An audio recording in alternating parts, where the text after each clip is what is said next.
Hello everyone, good morning. সকাল সকাল ঘুম থেকে উঠে গেছি। আজ কিন্তু সকালবেলায় উঠে দেখি একটুও বৃষ্টি নেই, মেঘলা মেঘলা করে আছে কিন্তু বৃষ্টি হয়নি। আচ্ছা, তোমাদেরও কি আমার মতন মনে হয় রোজ রোজ বাড়ির ছোটটাকে স্কুলের জন্য কি টিফিন বানিয়ে দেব?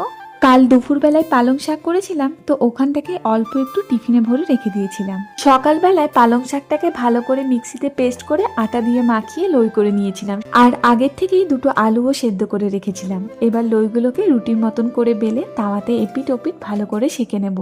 এবার ওই যে সেদ্ধ আলুটাকে অল্প একটু নুন আর ভাজা মশলার সাথে পেঁয়াজ দিয়ে ফ্রাই করেছিলাম, ওটাকে পুর হিসাবে রুটির ভেতরে ঢুকিয়ে দেব। রুটির এক সাইডে টমেটো কেচাপ লাগিয়ে ওই আলু স্টাফিংটাকে দিয়ে বেশ অনেকটা পরিমাণ দিয়ে দেব চিজ। ব্যাস, অর্ধেক কাজ তো হয়ে গেল। এবার ওই রুটি দুটোকে প্যানে বাটার দিয়ে এপিট ওপিট ভালো করে ভেজে নিয়েছিলাম। তবে এটাকে একেবারেই লো ফ্লেমে ভাজিনি, জানো তো, মিডিয়াম টু হাই ফ্লেমে ভেজেছিলাম, তাই উপরটা বেশ ভালো মতন ক্রিস্পিও হয়েছিল। ওইদিকে বাবিনকেও খাইয়ে রেডি করে দিয়েছি। এবার চলো টিফিনটা প্যাক করে নিই। টিফিনের মধ্যে আজ দিয়ে দিলাম এই দুটো মশলা পরোটা, আর ছোট টিফিন বক্সটায় দিয়ে দিলাম একটা শসা।